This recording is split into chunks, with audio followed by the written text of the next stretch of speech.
Hello, welcome to Guides to the Unknown. I'm Kristen. I'm William. And we are here to tell you stories that will hopefully interest you, maybe freak you out a little bit, give you something to think about. Yeah, and so this week we're going to start off with a mini topic. I think we all saw in the news there was that horrible fire that happened at Notre Dame in France. And it was like dominated the news feeds. Thankfully, we all know that a lot of the beautiful architecture has been had like survived the fire, is going to be restored, especially like the stained glass. It represents hundreds of years of history. Yeah, it's not quite as bad as they thought it was going to be at first. Yeah, still terrible. Yeah, totally. But they're going to rebuild. Right. However, it got my gears turning about a what I thought was a monster all these years. I'm going to briefly tell you about the Hunchback of Notre Dame. Yeah. This is I thought that this was a universal monster. When really? Oh yeah, I think I had the wrong idea. I understand why I got the wrong idea from doing a little bit of research into this. Yeah. But I was always under the impression that like you would go see Dracula, Frankenstein, the Mummy, Creature from the Black Lagoon, and you would also see the Hunchback of Notre Dame. Now, I think here's part of the reason why. Yeah. The Hunchback was a Universal movie that was released in 1923, and Quasimodo, the Hunchback himself, was played by Lon Chaney. Okay, that'll do it. Yeah, was one of the famous, movie monster actors. Right. And then also the story sort of got tainted and corrupted by pop culture over the course of decades. But at its original telling, The Hunchback of Notre Dame was actually a novel. It was written by Victor Hugo in 1831. Quasimodo is a bell ringer in Notre Dame. Right. He's like a sad character, right? Yeah, it's sort of like an Elephant Man type story. Right. He's like horrifically deformed. People consider him a monster. That's where the monster idea originally came from. People considered him a monster, not considering that his physical appearance might not have anything to do with the person that he really is. He's tricked into or forced to kidnap a woman named Esmeralda. Later on, he tries to save her, and it costs him his life. Spoilers for a nearly 300-year-old story. Right. Well, 200. But who's counting? you look good for your age, Quasi. Yeah. So, yeah, it's actually like a sort of heartwarming story. But here's where I think pop culture started to consider Quasimodo, the Hunchback of Notre Dame, a monster.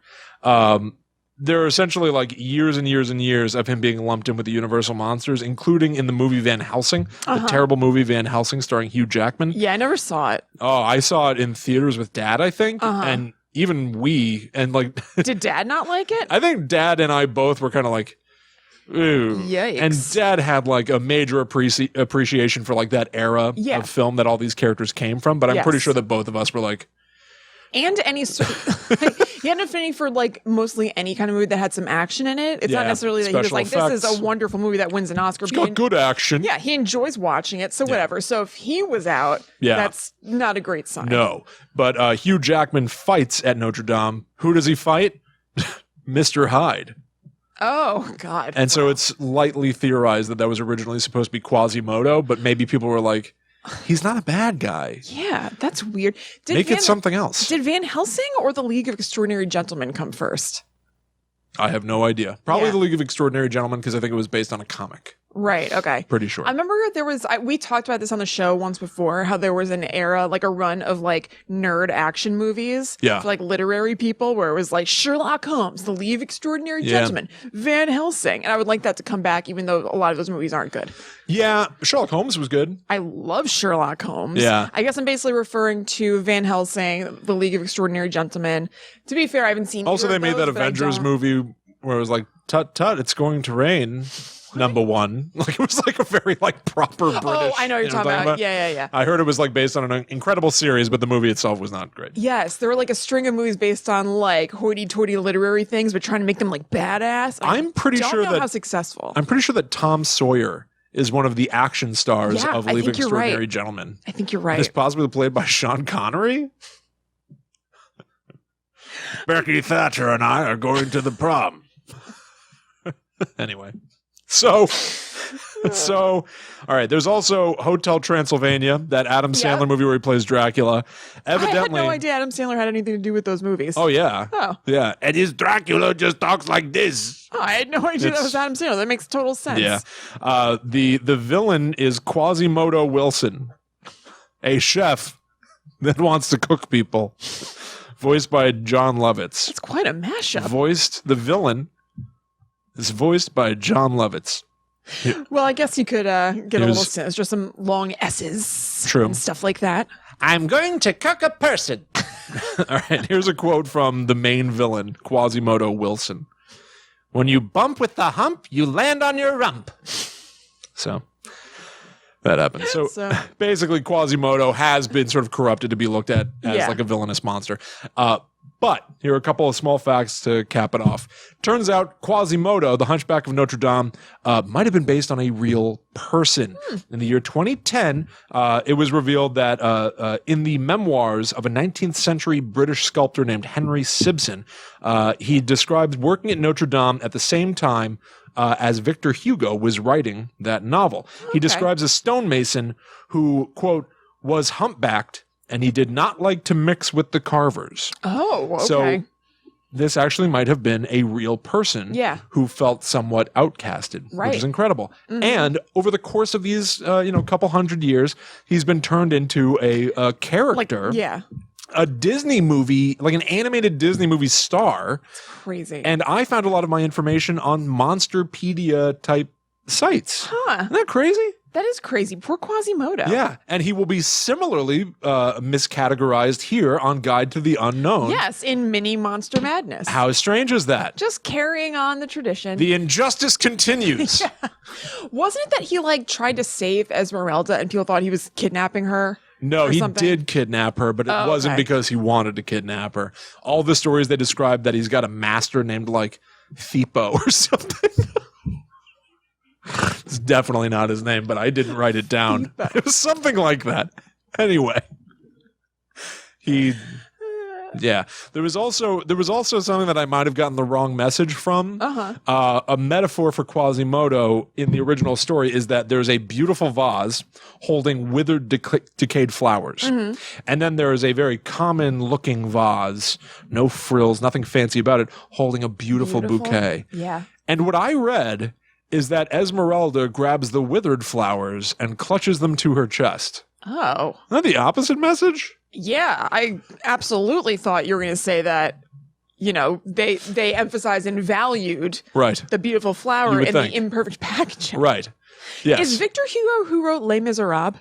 Yes. Yeah. Yes. Actually, Jean Valjean was also based on somebody who worked at Notre Dame. Oh, okay. Yeah. Wow. Jean Valjean. Notre Jean-Claude Valjean. Anyway, hashtag justice for Quasi. Yeah. He never got what he deserved. Poor guy. Okay. Did I handle that with the appropriate amount of respect? Oh, no. All right. Aplomb. Yeah. I think you handled it with aplomb. I'm going to treat myself to aplomb after this for doing such a good job. What a smart boy am I. That would be punishment for me. What is it where somebody pulls a plum out of a pie and they think they're clever for it? Yeah, they put their finger in a pie, pull out a plum, call it macaroni. What a clever boy am I. Yeah. I have ruined the pie. I think we talked about it when you talked about nursery rhymes. Mother, I have ruined this pie. What a good boy am I. A lady who lives in a cottage of that time that they make up things like that with a rag she puts over her shoulder and she's like, Johnny, or whatever when he does that. Tucker, put it back. No, the pie's already ruined. I don't want him putting it back. Not that there's any universe where I'd eat that pie anyway. So really, to me, it's done before it begins. It was ruined before Tucker's thumb hit the crust. Right, exactly. But I can't imagine anybody who even enjoys a fruit pie would want, after they dunk their thumb back in, then slowly maneuver it out so it leaves the plum. And then you fold the pie top back over to cover the wound. Okay. Ew. Enough. Oh. We got to stay the course. We got to be careful. Right. Got to get this sucker back on the road. Stay the course. Yeah. Okay. So, playing off of that, Will and I had talked about the fact that he was going to maybe do the Hunchback of Notre Dame after hearing about what happened this past week. And playing off that, I decided to also journey to Paris for my topic. And I'm going to talk about the Paris Catacombs. Oh, wow. So, yeah. So do you know much about them? I truly only know of them as something that exists and is frightening. I think there's like a viral video of a monster in the Paris Catacombs or something. Oh, yeah, that's right. There's like a doctored video. I don't even know if it's necessarily doctored. It's probably fake. Yeah, but it's like Blair Witchy kind of style. Somebody with like basically a GoPro strapped to their head, climbing around in the catacombs. And if you pause it at the right moment, you see something peeking at them and then ducking out of sight. Yeah. And it didn't like, reach sort of like that viral fame that we consider viral, but it certainly was shared around quite a bit. Yeah. Oh, that's right. I kind of forgot about that. Yeah. There's also that movie, I forgot to write it down, starring Pink. That was about the catacombs. What? Alicia, whatever her last name is. I had no idea that she starred in stuff. I think she was only in that one movie. Catacombs. I only associate her with like Charlie's Angels Full Throttle. Didn't she have like a big music video? Yes. Yeah. I guess it was just straight up called Catacombs. I thought it was called something else. Huh. What the hell's Pink's real name? Oh, this is going to bug me. Alicia Moore. Okay, thank God. Of course, yes. Alicia Moore. So anyway, those are the main things that I know about the Catacombs, which is almost nothing. That there was a movie that I didn't know the name of that was Catacombs, right, and that starred Pink, whose name I didn't know. Right. That's basically what I knew about the Catacombs until this week. So they are tunnels under Paris that are filled with real human bones lining the walls. Let's go to the section, what is the deal with the catacombs? Why are they even there? Jerry Seinfeld's travel show. Yeah. So, the tunnels that... Who are these people? We know who one of them is. Well, we know a bunch of them are, but I will name one of the people's bones that are in the catacombs that was of interest to me. Okay. So, the tunnels that make up the catacombs are basically limestone quarries that were there when they were building Paris. So people would go down under the ground to mine this limestone, which basically built Paris as we know it today. Oh. And as they were building it, Paris expanded more and more and more and more to the point that now, like the catacombs and tunnels and Paris are basically the same size as each other above and below. Weird. The catacombs were humongous to begin with because they were using it so much, and then Paris expanded basically to meet them. So there are about 200 miles of tunnels down there, we estimate, because not all of them are mapped, and there's some uncharted territory. Ooh. I know, it's really freaky. So the way that the bones ended up down there, and something I thought was interesting is that not all of the tunnels are entirely like coated in bones, which is basically what I thought. I didn't know how massive the catacombs and tunnels were. I knew that they were big, but I assumed it was a little system of tunnels that are all bones, and it's not the case. There's plenty of stuff that's bone free. Okay. The way the bones got down there is that when Paris was expanding, when they're building stuff with this limestone from the tunnel, so it's this very weird symbiotic relationship. While Paris is expanding and becoming busy, there are more people living there, so there are more people dying there. So the cemetery started becoming really overcrowded, which led to burials not being done properly, graves being left open, bodies getting unearthed, and just kind of a whole mess. And because of that, people who lived near cemeteries started getting sick with infectious diseases from the bodies. Ugh. I know. Real gross. You know when I think about Paris, like back in the day, I feel grimy. No disrespect. I think Les Miserables and stuff like this. It's just unhappy and scary and people getting sick. I think the whole world, like if you think about like London with Jack the Ripper times. Same kind of thing. I just feel like everything has... Nothing is clean. Nothing clean. New York City. This layer of grime. No. Yeah, disgusting. Yeah. What's weird that you have just made me think of is this sounds very similar to what happened in New Orleans. With the what was it, the yellow fever? Is that what it's called? I think it is. Yeah. Yep. With like bodies piled in the streets and everything. Yeah. New Orleans, famously, with its like the French Quarter, has a lot of French history. I wonder why It's just such a weird thematic thing that happened in France. I know. And New Orleans, which was French. Yeah, that is weird. And I think we have an episode talking about that, about New Orleans cemeteries and stuff like that, because you and I have both been there. Yeah. So I don't know which one it is off the top of my head, but if you want to go back through the feed, I'm 99% sure that we have an episode about that. So check it out. But yeah, so the cemeteries are a mess, basically. There are perfume shops that are like in areas where there are cemeteries that were not doing good business because of the smell. So like you would think like, oh yeah, people want lots of perfume. But at the same time, if you're trying to test perfume in a fancy French French store, but there's like corpse smell coming in, you can't, I guess it gets hard to distinguish and want to buy that perfume because like, is this a stinky base note of perfume? Right, yeah. Or stinky eau de body from the street? I know. So the last straw for the cemetery situation was when a flood broke the perimeter of the Les Innocents cemetery. Wow. And bodies started overflowing into the streets. Oh my God. Les incompetents. That's a nightmare. I know. That's a true nightmare. Absolutely. So they were like, all right, we got to do something about this. There are too many bodies. They're going all over the place. This is not sustainable. And they started thinking to themselves, you know, we have miles and miles of tunnel under the city. Maybe, and we have like a space issue above. Maybe we should start utilizing that. So, discreetly, police and priests began moving the bones down there over a period of 27 years. So this happened between 1787 and 1814 to get like the catacombs that you think of today. And among the famous people who were in cemeteries that then got brought down there is the guy who wrote Little Red Riding Hood, Puss in Boots, and Cinderella, Charles Perrault. Wow. Thanks, Charles. Thank you, Charlie. So the catacombs became a popular spot for royal families and like statusy muckety mutts to check out because it was kind of this like weird curiosity that you go down into tunnels and there are bones everywhere. And then it got open to the general public in 1867. So here's what it's like when you go down there. So you may have seen pictures of it before, and you can definitely Google this and look it up. There are a lot of pictures of the arrangements of bones down there. But as you would think, skulls and bones, I guess I was a little surprised by this. Skulls and bones line the walls, obviously, on the ceiling and stuff like that too. Oops. How are they on the ceiling? Are they like on shelves and stuff? And then what's with the ceiling? I think that I wish I didn't say ceiling. I didn't write that down. When I was looking at pictures, I thought to myself, I think there are bones on the ceiling, and I wasn't sure. And now I just confidently said it. Right. So okay. I think there are. I'm not totally sure. Definitely on the walls, obviously. I wrote that they're not arranged in the form of bodies or anything, like they're not put together, but I wrote, but also not just silly Billy.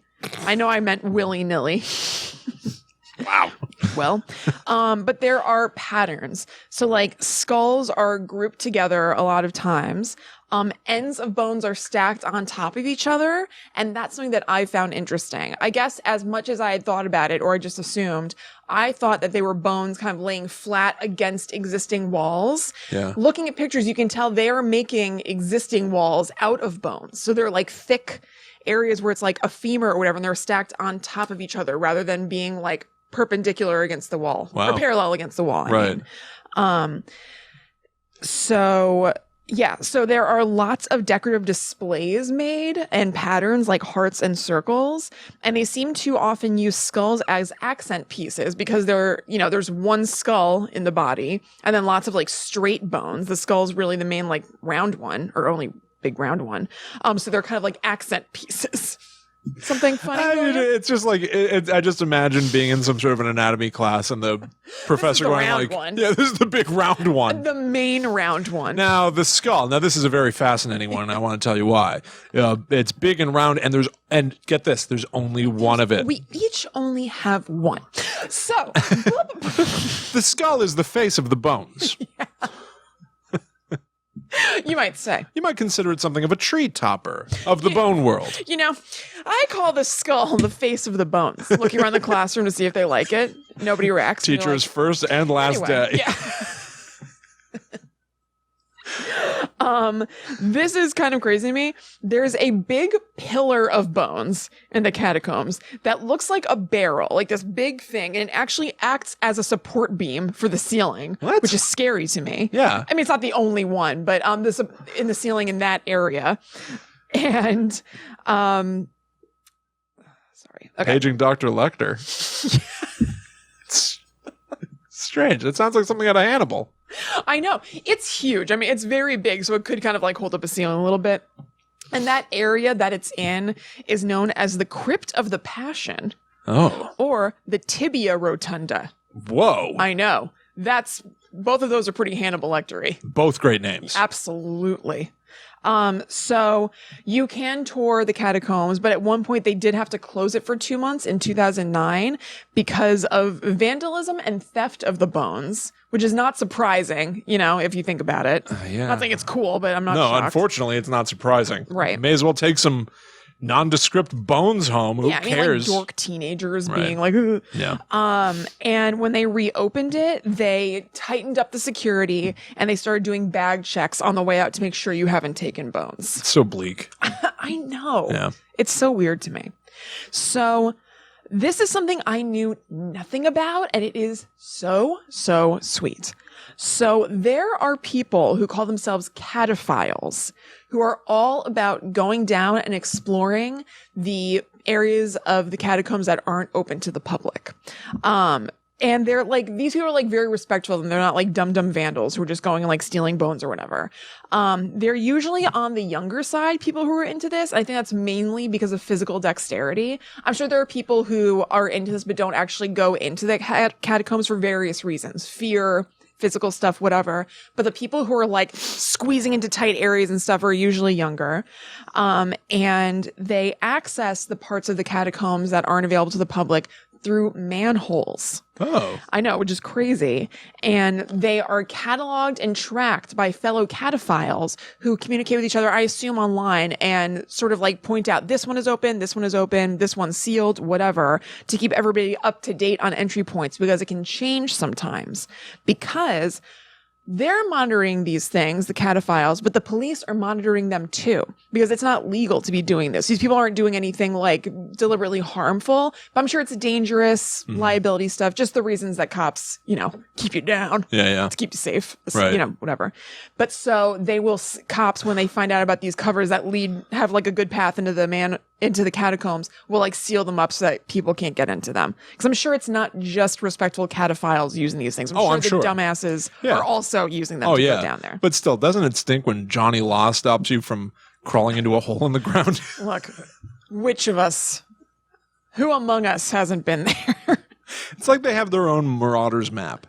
It really is. Yeah, that's a really good way to put it. Mr. Filch blocked off the manhole on 23rd and Main. Guys, Mrs. Norris is down by the manhole on Le Bleu. Get out of there now! It's only a matter of time before Filch finds out. You've got a Snape on your 6. Run! Yeah, so even when you find those manhole places that lead down to the catacombs, it's risky because you might go down into one of them, but if the police find out about it while you're down there, you might not be able to go back up the way that you came in. I hadn't thought of that. I hadn't either. So even going down there, you have to have an intricate knowledge of that tunnel system, because if you can't go back out that way, it's not like there's cell phone access and Wi-Fi down there for you to look up an alternate route. You kind of have to know where you can go on your own. Yeah. So you really have to be like seriously into this if you want to be smart about it and go down there. But besides just kind of getting lost and having a hard time getting back up the way that you came in, there's very little risk of hurting yourself down there in the, way of like rocks falling on you or anything like that. It really never happens. And there's only one death that's been attributed to any sort of collapse of the catacombs, and it happened in 1793. So this guy now is kind of like a patron saint of the cataphiles, like a what not to do sort of figure, even though he wasn't a cataphile himself. He wasn't somebody who was going down in there because he had like a reverence and excitement about it. This is just kind of like a scamp who thought he had like something that he could get into. Oh. There was a guy named Philibert Aspert. That's a great name. Philibert Aspert for, Okay. So you can have an idea of what I'm trying to say, basically. So he heard a rumor that there was a secret stash of alcohol down there below a convent, and he went down there with a candle to try to find it, to bring it back up. And he was found dead, they think 11 years after he went down there, steps from an exit that he could have left with a liquor bottle in his hand.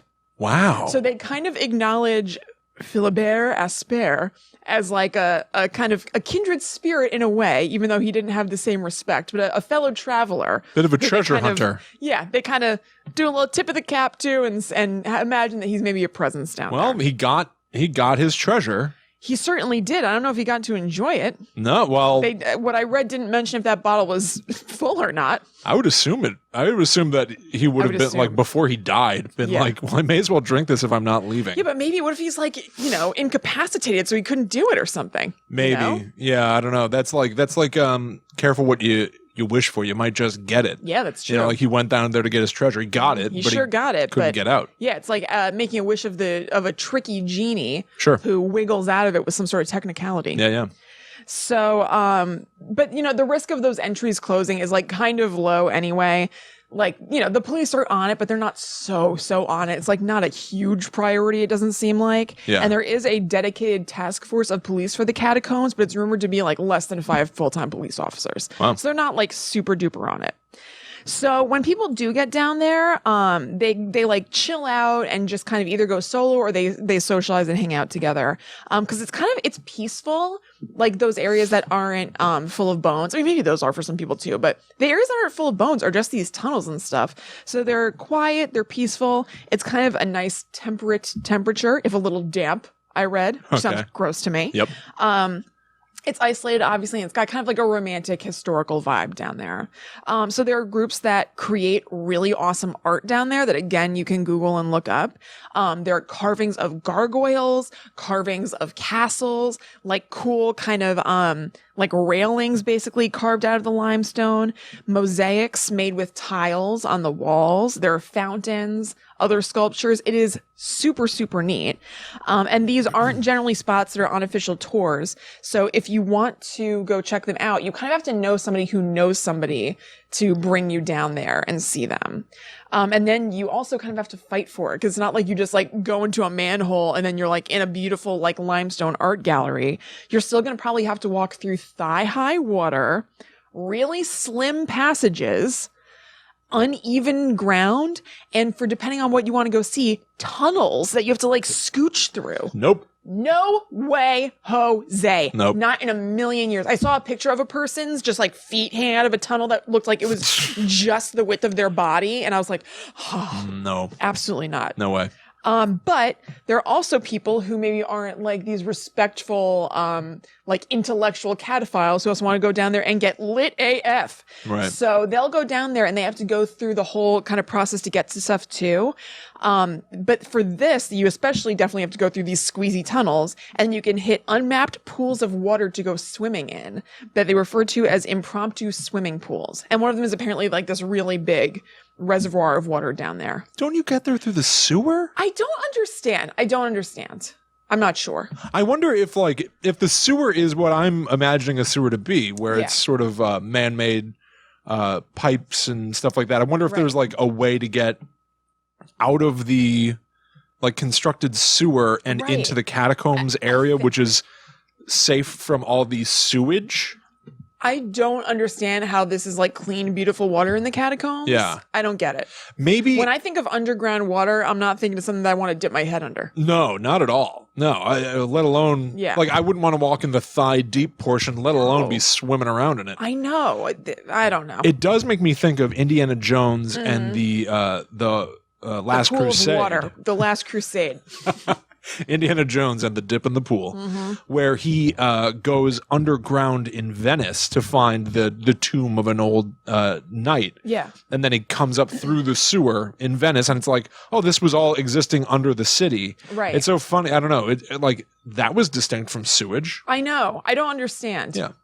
Because also, like, even in movies and stuff, if there are a million movies where people are like in sewers and everything, and then like, somebody turns on the water and it's like, blah, it's clean water in those movies. True. You know, so I do love the idea of like a secret thing under. I do too. Yeah. I like the idea of it, but I'm claustrophobic enough that I would never in a million years. I don't even like the idea of going into a cave or something like that too far. It's just too, I don't know. Depends on how squeezy. We went to an ice cave in Iceland, and it wasn't big. Yeah. It was kind of small, but like there was enough room for 20 people, which is think great. It's the depth of the cave that would freak me out too. Like, like I saw the pictures of yours. It didn't look like you were going in super far. No. I wouldn't want to go into something where it's like very far and like really underground or anything like that. It freaks me out. Yeah. Yeah, I get that. Yeah. So this is so cool and I love it. And this is kind of a totally different animal from everything else we've talked about. Maybe not totally different, but mostly. In 2004, there were police doing training exercises in an uncharted part of the catacombs, and they came across a sign that said, "Building site, no access." And they were like, what the hell is this? Because it's like an area where nobody is supposed to be. They go a little bit further in, and then they see a security camera. They're like, what the hell is this? Also, like, electricity? What? As they get closer, a recording of dogs barking is triggered. No way. They keep going, and they come into a cavern with a fully equipped movie theater, a projector and everything, equipped to seat 20, with a handful of films on hand, from noir classics to newer thrillers for the time, a fully stocked bar, a dining room, a series of kind of like restaurant rooms with tables and chairs. Plus, there was professionally installed electricity and 3 telephone lines. They were completely confused about the whole thing. I mean, you know, they're surprised that there's such a sophisticated operation going on, and particularly confused about the electricity. Right. It's like, how is this happening? So they leave. 3 days later, they come back with experts from the French Board of Electricity to try to figure out where the power is coming from. And they find the power cord cut and a note lying on the floor that says, "Do not try and find us." No way. Isn't that awesome?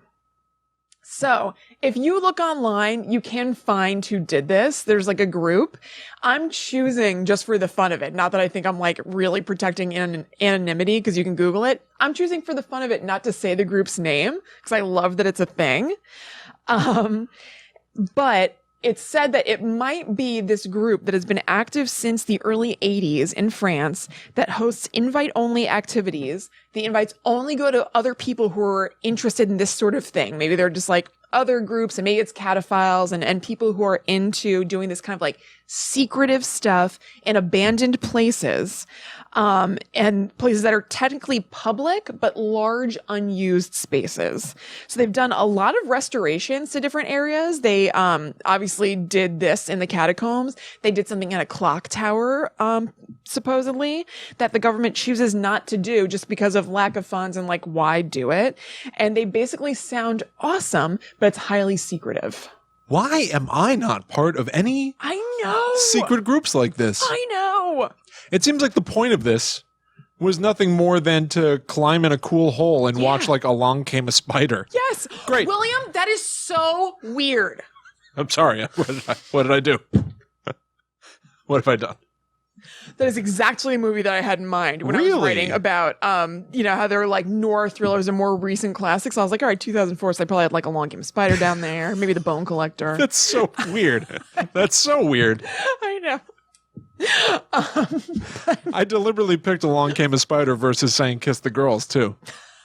Because it's the sequel to it, so it might be closer to 2004. It's not even that. It just seemed more obscure. And, yeah, it's like weirder. Yeah, exactly. Yeah, to watch like, you know, really sweet classic movies like Along Came a Spider. Right. That's awesome. I know. So that is what I'm ending with, because I love that. Oh, I love that. That is Paris Do not Catacombs try to stuff. find us. I know. That's incredible. Yeah. Seriously. Yeah. Why aren't we doing this? I don't want to trespass, but why don't we have I don't know if that's happening here. Like a secret get-together thing. Because the thing is, have you heard about like, oh, somebody's restored the old clock tower of West Windsor? You know what I mean? Like, I don't know if that's happening. I don't care about that part so much. I think it's interesting to like sort of like respect the architectural history of places, or to go to interesting spots and revere the place that you're in. Mm-hmm. But seriously, it seems like functionally what they end up doing is watching a movie together. Totally. All right, see you next week. Yeah, I don't see why not. Yeah, we could go somewhere and watch The Skeleton Key. Yeah. Yeah. Have you ever seen that? Sure I have. Do you know what I'm talking about? Oh, yes. Kate Hudson? Yeah. It's not No. mirrors. Yeah. Yeah. Yeah, we need a venue. We need to own a venue with a screen. Yeah, that would rule. That'd be great. Okay. Anyway. Well, Kristen, you mentioned it before. Mm-hmm. What of making a wish from an evil genie? How perfectly you'd have to phrase it so your wish could not be misinterpreted, perhaps corrupted. By a trickster genie. Yes. Yes. Kristen, tonight on the show, I'm going to talk to you all about the monkey's paw. Oh, that has been coming up, and I really don't know a lot about it. Well, I'm here to help. Okay. How's it been coming up? I saw something about it today. There's a movie, The Room, that has something to do with the monkey's paw. Talking about the Tommy Wiseau? No. Oh, hi, doggy. No. I think it has the doggy's paw. That's it. I think it has a Hemsworth in it. Let me see. Huh, okay. The Room. I'm also aware of, isn't there also the Brie Larson, like, upsetting? Yes, that's just called Room. Oh, okay. The Room. Yeah, I'm not sure. But regardless, the monkey's paw. Okay, this is on Bloody Disgusting today. First look at The Room, which sounds like a new take on Monkey's Paw. Really? Yep. Yeah, starring Liam Hemsworth, who, controversial opinion, is my favorite Hemsworth. Is that right? I think he's hotter than Chris Hemsworth. Interesting. Yeah. I'll just read this real quick if you don't mind. Sure, go for it. Filming is underway on The Room, a new thriller being directed by blah, blah, blah. Let's see. In the film... I would like to know who's directing it. Okay. I just didn't want to bore anybody. It's being directed by Christian Volkman of Renaissance and stars Olga Kurilenko and Kevin Janssens, who can be seen in Revenge. Wait, is this not a Kevin Hemsworth? James. Oh, this isn't a Hemsworth. Oh, okay, never mind. Doesn't this look a little bit like Liam Hemsworth to you? I don't know what I'm looking at. The guy. Oh, the guy? Yeah, I guess. Huh. All right, so it's those people. Okay. In the film, Kate and Matt are a young couple in their 30s in search of a more authentic and healthy life. They leave the city to move into an old house in the middle of nowhere. Soon they discover a secret hidden room that has the extraordinary power to materialize anything they wish for. Their new life becomes a true fairy tale. They spend days and nights indulging their every desire of material possession, swimming in money and champagne. Yet beneath this apparent state of bliss, something darker lurks. Some wishes can have dire consequences. That room could very well turn their dream into a nightmare when it gives them what they've been waiting forever. That's when it gives them what they've been waiting forever and that nature was denying them. It's written a little wrong, but yeah. Nature's been denying me lately. Well, I'm assuming maybe it's a kid. I wanted acorns. The tree I climbed had none. All right. It's probably a baby.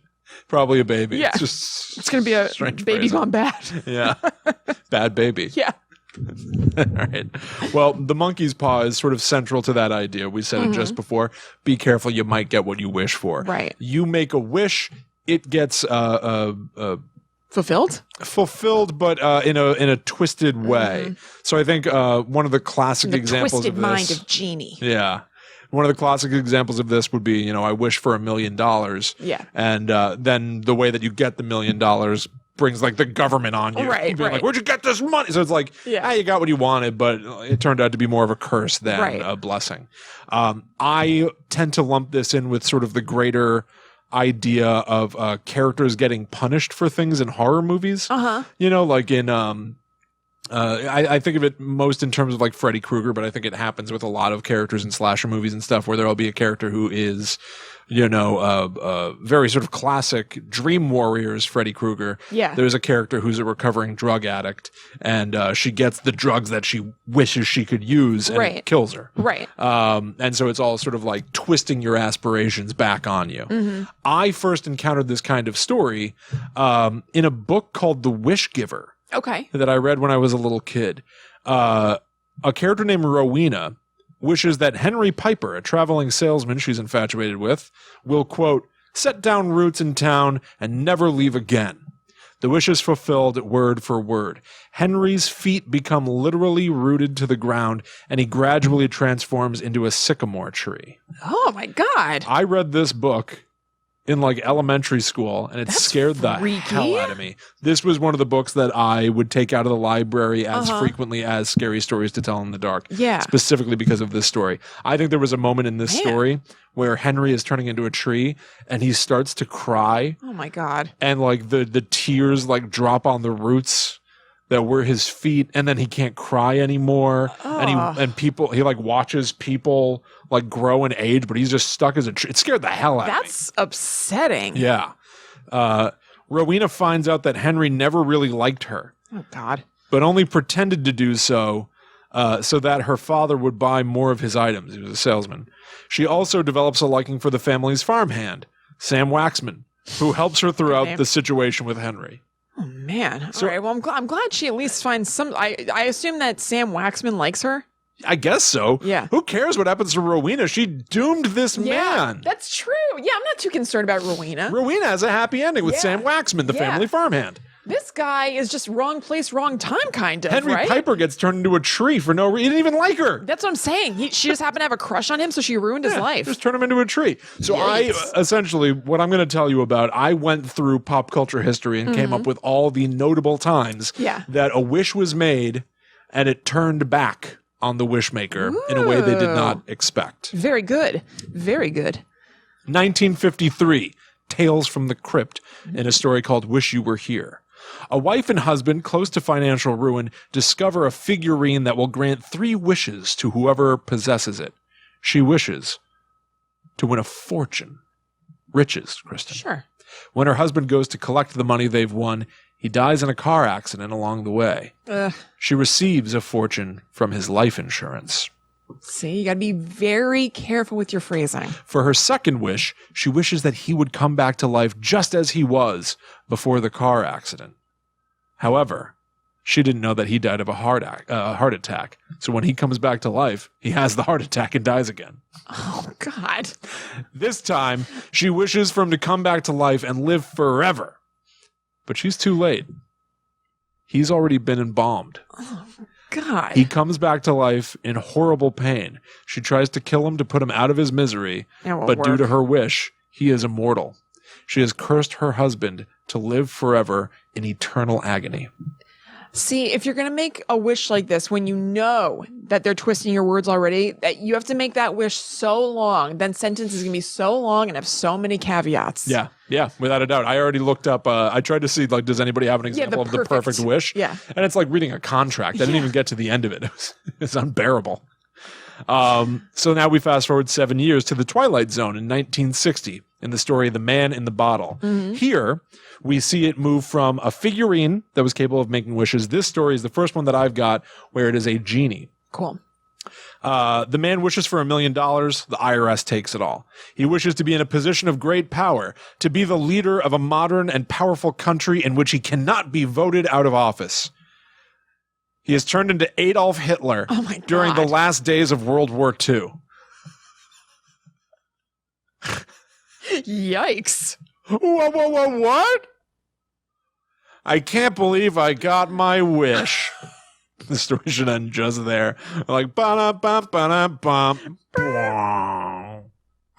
Anyway, my God. He's rushed by his troops to hide in a bunker, and they give him a cyanide tablet.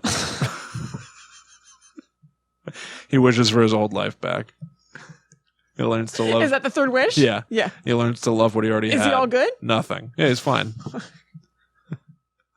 Does he wake up in his old life? He's like, oh, thank God. Feeling for his mustache. My upper lip has gone bare. Yeah. Thank the heavens. Everything's the way it was. His upper lip is cold again, and yet he enjoys his humble life outside the Twilight Zone. Now we fast forward 23 years. Stevie King has a nice idea. Of course he does. And he settles down to write Pet Sematary. Okay. I wasn't expecting to come across Pet Sematary when I was researching this topic. However, it came up everywhere that I looked up the monkey's paw concept, and it holds true to the idea. This time, there's not a figure that you're making a wish from. This time, you don't have a magical figurine that can grant your wishes. This time, it's about sort of grief. Yeah. Pet Sematary, and there's a modern remake. I just saw it on Friday with Ali. Sometimes dead is better. Yeah. That was a great Lithgow. Thank you. Yeah. Thank you. I've been doing it so I wonder if I can do a monster. I do it. You know how Ryan and I've been talking about seeing Pet Sematary for like ever since it came out. Every time we talk about it, which has been a lot, I say that. Let's see if we can compare our Judd Clumpett impressions. Okay. I think that's his name. I'm not sure. I think you're right. Sometimes dead is better. Ooh, that's pretty good. Sometimes dead is better. Well, no, you got to do your Lithgow. Oh. You're up against my Munster. Oh, I see what you're saying. Sometimes dead is better. Better. Yeah, you're right. He really... Yeah. Sometimes dead is better. You did a really good job. Thank you. You'd be a good, like, Lithgow stand-in. Thank you. Say, you know, like, Tom Hanks's brother does the voice of his characters in video games and stuff? No. You didn't know this? No. Tom Hanks's brother, I think Jim Hanks... Get out of here. ...is a vocal match to Tom Hanks. And so if they make, like, a Toy Story video game, Jim Hanks does it. I did not know that. Yeah. I love that. Yeah. That's so nice. You can't tell the difference. If you listen to it and you're trying to hear the difference, you can pick it up a little bit, but it's like that's spot amazing. on. Yeah, it's great. So in John Lithgow, the video game, if he's busy. Right. You're in? Call me. Okay. Hello, Dexter Morgan. It's about his career, and in that level, you're doing your first day on the set of Dexter. Right. Yeah. All right. So in Pet Cemetery, we get a story of things dying. You bury them in this ancient cemetery, and they come back to life. But they come back to life wrong. Different. Yeah. Hold on to this. We're gonna chart the history of how this kind of story, the monkey's paw, has evolved over the course of time. This is one of the biggest ones. I guess it technically came up in the original Tales from the Crypt. She wished her husband would come back to life. Yeah, when he came back, he was in horrible pain because of the way that he died and having been embalmed. He's alive again, but he's been, worked over by the mortician. Yeah. In Pet Cemetery, the people that you bury, they come back, and it's not them anymore. They were transported essentially to hell. Yeah. And something else comes back in the body. Right. There's a different passenger inside. The soul is not of the person that you loved. It's of something else. Yeah. And so even though you're able to bring your cat back, right. It's not really your cat. yeah. And so a lot of the examples, there's a cat named Church who dies. They bury the cat. It's a really good back. cat name. Yeah. I actually, honestly, for a scary story cat name, it's a really good name. Church. Yeah. I quite frankly, I've complained plenty about Stephen King stories. I did not personally really enjoy the new movie. Yeah. But the idea is so good. It's a great idea. That I think I'm ready to read the book. I've never read it before. I haven't either. I actually have the audiobook, and it's read by Michael C. Hall from Dexter. Oh, really? Yeah. Oh, that's interesting. But I haven't actually listened to it yet. I have to bury my cat. I can't believe this happened. Yeah, but so in the whatever. We'll move on from Pet Cemetery because there's just too much to dig into about Pet Cemetery lore to a certain extent. There was obviously the first movie in 1989. Then there was a sequel that came out in 1992, I believe, with Edward Furlong. And of course, the remake just this year with John Lithgow. Yeah. And Sometimes Dead is Better. Don't go chasing after that person that you've lost. The grief that you are suffering with is the way things are intended to be. Yeah. It's natural. And if you tried to defy this sort of natural order, you're going to... Well, you're going to get what's coming to you. Right. Essentially. Did we say how they come back, just in case people don't know that? I don't think They're buried. There's a pet cemetery, literally for pets, but that's not the burial ground that results in this sort of magic. The pet cemetery is just where kids buried their pets. Yeah. There was an older cemetery further in the woods beyond the pet cemetery, an old Micmac burial ground. Is that in the movie and the old movie and the book too, or is that one of the things they changed for the new one? Okay. Nope, that was always the case. Okay. And the things that you bury there, they'll come back. They come back. Yeah. They come home, but they're not the way they were originally. Yeah. So now let's get a little more kid-friendly. 1992. Are You Afraid of the Dark? Yeah. The Tale of the Twisted Claw. Yes. This is a classic. This is a very classic. Yeah. A bunch of kids break into an old lady's house and they shatter a vase of hers. And she gets a wry idea for how to get back at them. I'm pretty sure she looks at the camera and winks. She gifts to them an old vulture claw. Don't worry, it's wooden. feel like they wanted it to just be a vulture call, and they were like, yeah, they couldn't too scary. pull it off. Yeah. They weren't allowed to show that on TV, so they had to get a wooden one. Whatever. Also, that lady is lucky they actually took it. You know what I mean? Like, well, I guess you would take it because you want to be polite to the, the old lady. I think you're cursed with it once you get it, basically. Yeah, but like she's gifting it to them. You'd be like, okay, what? Yeah, I know. So the first wish is that, man, can't we just go home? I'm sick of trick or treating. Yeah. And then a bunch of no good, bad kids steal their, pillowcases full of Snickers. Charleston chews. And they have no choice but to just go home. Yeah. Wish fulfilled. Second wish is that one of them would win a race, so the other one trips. They hurt their ankle. Kid show. Gentle. All right, now here's the good stuff. They don't know what to do. They're in over their heads. Mm-hmm. They go, you know what? I wish Grandpa was here. He would know what to do. Uh-oh. Grandpa died years ago. Uh-oh. Just then, a car pulls up in the driveway. It's Grandpapa's car. Yeah. They are panicking because Grandpa's home, but it's not a good thing. Grandpa's home. For Grandpa to be home. Grandpa's not supposed to be home. Right. And as they are hearing, the sound of footsteps coming up to the front door, they finally wish that they had never broken that vase in the first place. Uh-huh. When they go to the door, it's their parents, not Grandpa. Yeah. Thank God he's dead again. But truly, I mean, I'm laughing about that, but I truly find that frightening. That is really scary. Yeah. All right. It completely is. The X-Files in the year 2000. This is an episode called Je Soit. I don't know how to pronounce it. French stuff, right? Yeah, exactly. Cool. Written and directed by Vince Gilligan of Breaking Bad. Not only that, this is his directorial debut. Oh, that's cool. Yeah. It's a genie again. Could it be Je suis? You know what I mean? Oh, maybe it is. Je suis? Like in Muzzy. I don't know how you say je suis or how you spell it. I bet not. I feel like je suis is probably like SUIT, and that is a whole bunch of letters. A whole bunch of letters, yeah. But now we're back to Je suis la jeune vie. These children aren't French. They're American. They're American. All right. We're back to a genie. Yeah. Giving you the wish. A guy wishes that his boss would shut up and leave him alone. His boss's mouth is erased. He wishes he had a boat. Real quick, do you know the context? Like, how did this happen in X-Files? It's like a whole schlemiel and a schlemazel. Yeah. He like unwraps a carpet and a lady was in it. Okay. Yeah, it's like... And that's the genie? Yes. Okay. It's... I'm deliberately... That's all I need to know. I just wanted to know where the genie came from. Yeah. Okay. He wishes he had a boat. She gives him one, but she doesn't put it in the water. He can't move it. He has to pay taxes on it. I know. I know.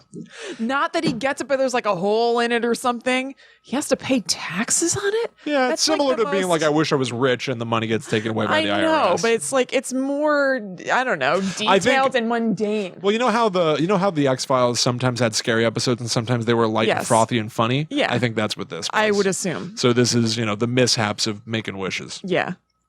He then wishes that he can turn invisible. He's hit by a car when he's crossing the street because nobody can see him. Oh my God. Within the episode, it suggested that both Richard Nixon and Benito Mussolini fell victim to this genie's wishes. And yeah. Isn't that weird? I think you and I are both on record as not loving it when they do weird historical retcons of like real life things. Yeah, it's a little strange to me. All right, now the next person that runs afoul of the genie is the brother of the first guy. Okay. All right. He asked for his brother to be brought back to life. Mm-hmm. His brother is brought back in a decayed state. Uh-oh. He then he can't talk or anything. He's just a sort of like standing dead guy. Yeah. He asks that his brother be given the ability to talk again. His brother starts screaming at the top of his lungs that he's cold. Terrifying. God. He then blows up the house, trying to light the stove to get warmer, killing them both. All right. So did he come back as, like a decayed cold person and a dumbass? Yeah. Dumb. Yeah. All right. Now Mulder is, for whatever reason, hanging out with the genie. He finds out that she's cursed. Uh-huh. She had made a wish to another genie that so she become like all powerful. Yeah. And she's cursed to do this forever and get trapped in stuff like carpets. Right. Rather than being stuck in a lamp, she was stuck in a carpet. Fun. She got stuck in stuff. Yeah. Now it's Mulder's turn to make wishes. Couldn't he just not? Mulder wishes he's going to free her or something? Hold on. You're ruining it. Sorry. Mulder wishes for peace on Earth. How do you think it gets corrupted? Peace on Should have been doing this the whole time. How do you think these wishes get corrected? Yeah, I know. I don't know. The human population is wiped out except for David Duchovny. His second wish is to undo it. Uh-huh. For his third wish, he starts furiously writing out all the particulars, all the clauses, how to make a perfect wish, whatever. Yeah. And then Scully makes him see the error of his ways and realizes that the powers of a genie should not be used to force people to be good. We have free will. So he ultimately wishes for the genie to be set free. Did you see that coming? Yes. Whoa. You're really cool. All right, let's get back to Spooky. Okay. We're going to wrap this up in a second. Buffy the Vampire Slayer. Mm-hmm. You watched this show, right? Yeah. Mm-hmm. There is a I was really thinking about doing a rewatch of that. Reading even just this. Because I was thinking about the John Ritter episode and how sweet that was. What was the John Ritter maybe it wasn't episode? just one episode. You remember he was Buffy's mom's boyfriend and he was like evil? Oh, yeah. Yeah. Yeah, you're right. Mm-hmm. That's funny. I know. Well, there's a very famous season arc in season 5 where To be precise. Shut up. Where Buffy and Dawn's mom dies. Yeah. That And is wild. It is wild. And it's like one of the most stunning displays of the grieving process ever done on television. Yes. Truly. It was a crazy thing for them to have done. Yes. Yeah. In a series where there are like dragons and immortal creatures. It gets so real. Their mom just dies. She just gets sick and dies. And while they're looking for people to blame for monsters that might have cursed her, killed her, whatever, the answer is no, no, no. Right. People die. Right. She's dead. She died. One of the subsequent episodes takes place around the mom's funeral, Joyce's funeral. Buffy's sister, Dawn, is obsessed with undoing this. She wants her mom back.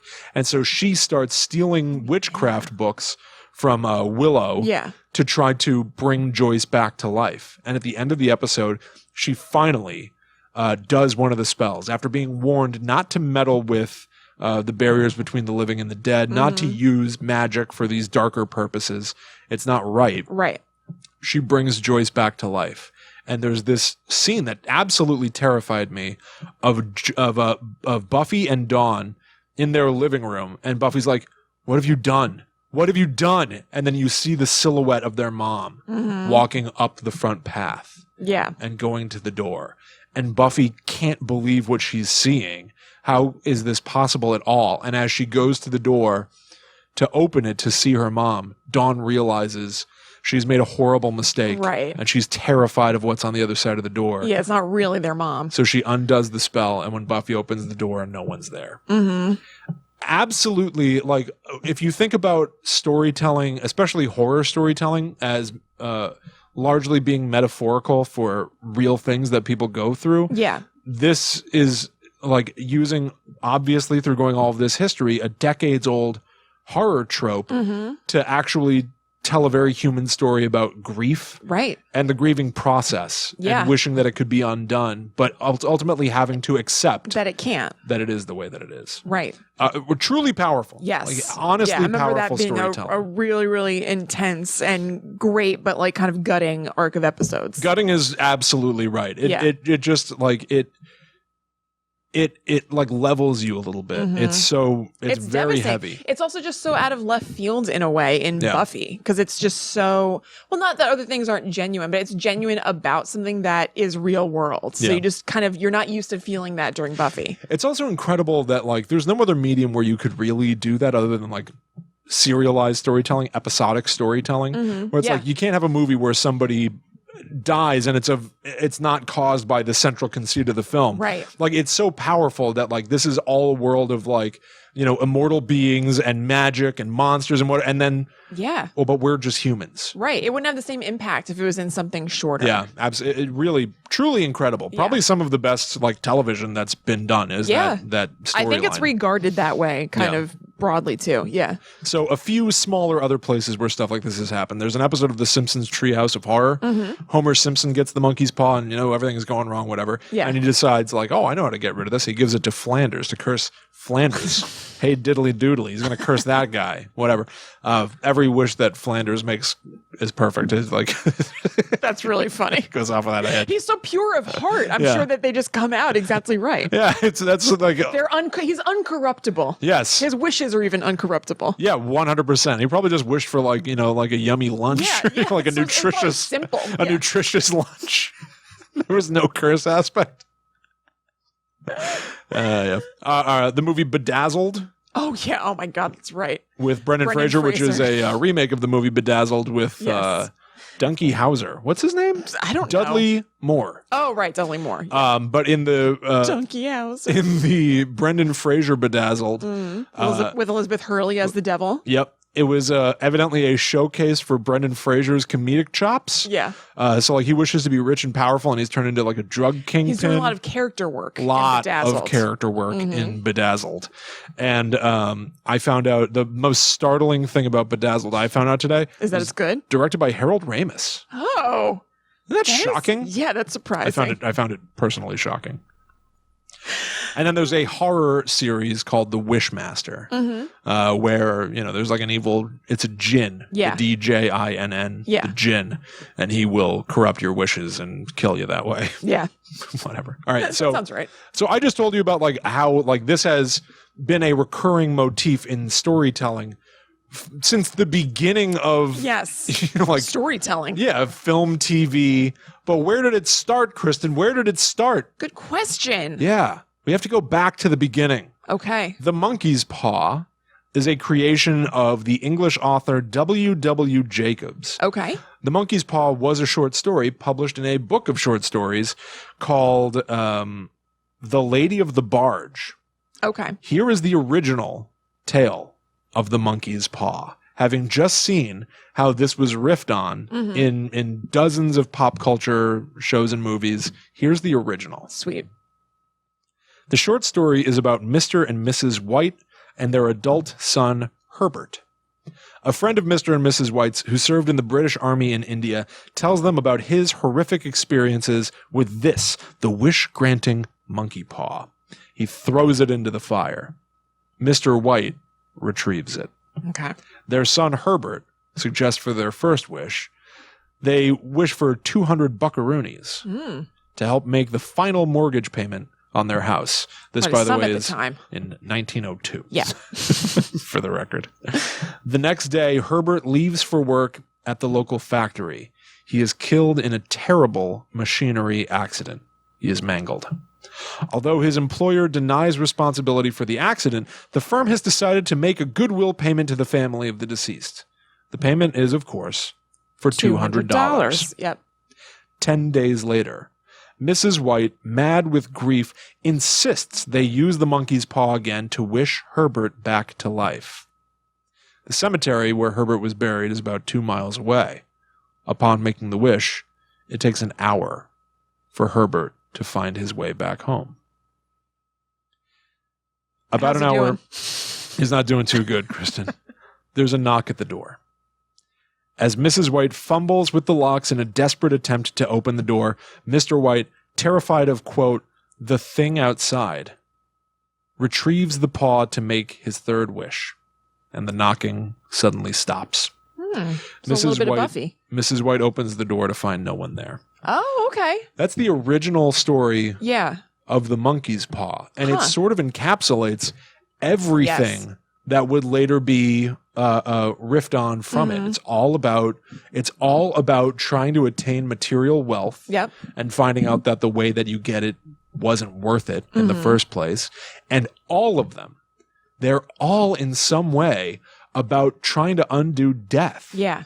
Which is, I mean, needless to say, and this is such a ridiculous thing to say, but it's one of the most, they say there are two things that are guaranteed in life, death and taxes. This is both. Yeah. You're right. Right? The story of the monkey's paw is about the things that we can't change about our world, try as we might. Yeah. And the fact that even if you were somehow able to, it wouldn't have been worth it in the first place. Right. Leave it alone.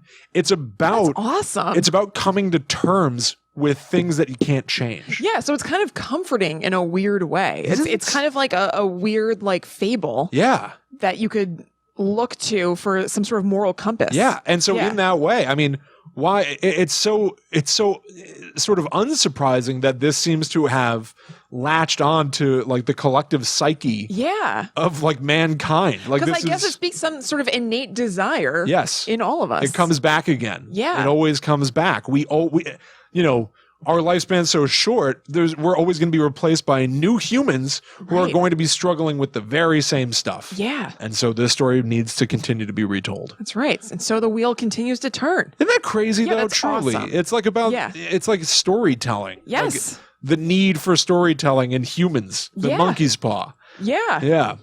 That is awesome. There you go. Yeah. And that it never gets old. The base of it is relatable to every single like new group of people who comes in. Every new generation is going to have those same sort of wishes and things that you ultimately learn can't be changed. Yeah. And you can modify aspects. You can tell that story a bunch of different ways, but the base of it is always the same. Yes. The underlying truth remains the same. Yeah. You can't change it. Yeah. It does not do to dwell on dreams.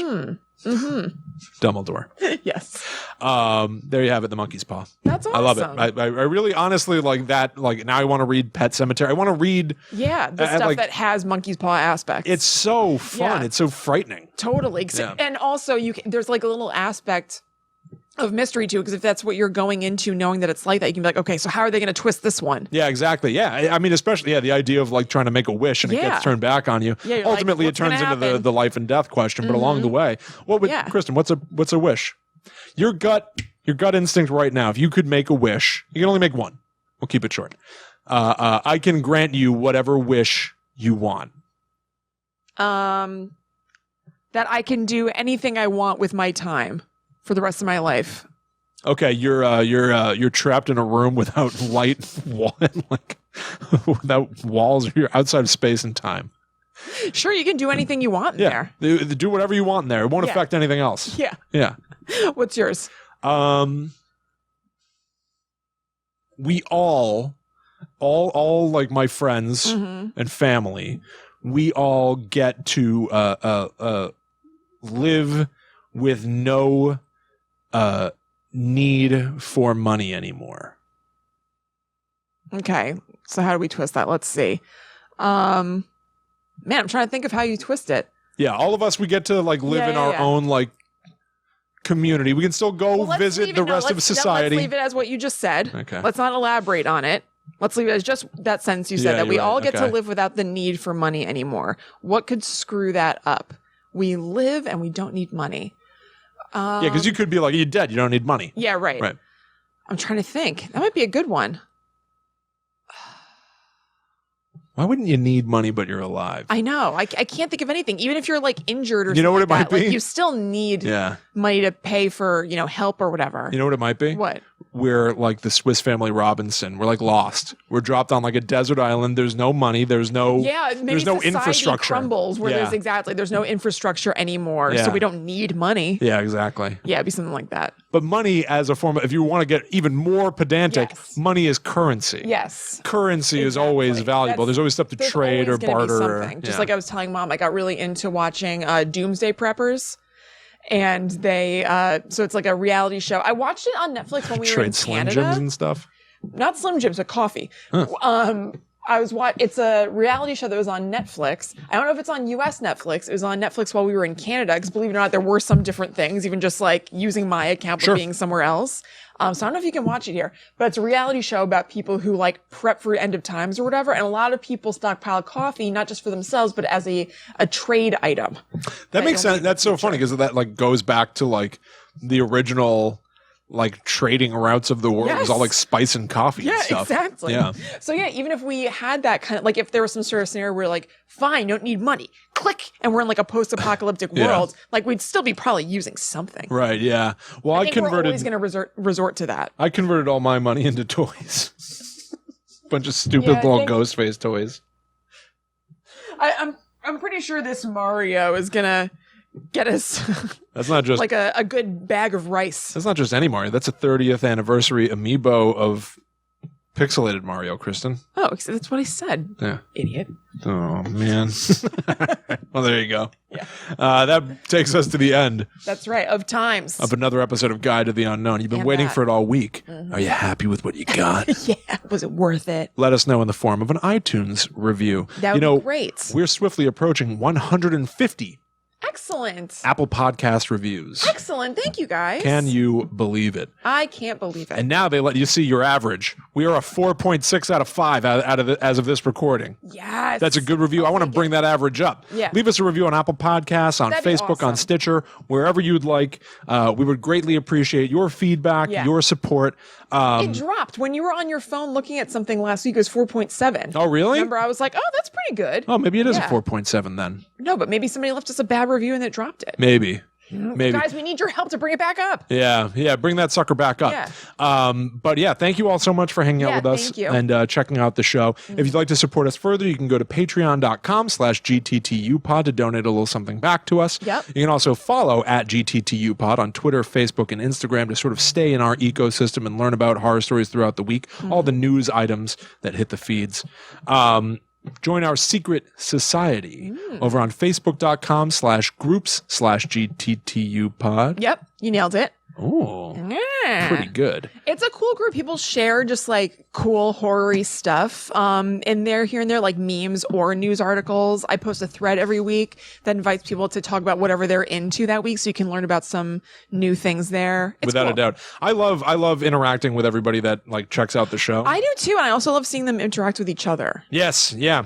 You're absolutely right. Also, last week we got like some artwork done by Bob Don Doodle on Instagram. Awesome. I had told a story about being a kid and daydreaming about aliens, and then it scared my friend and we had to go inside.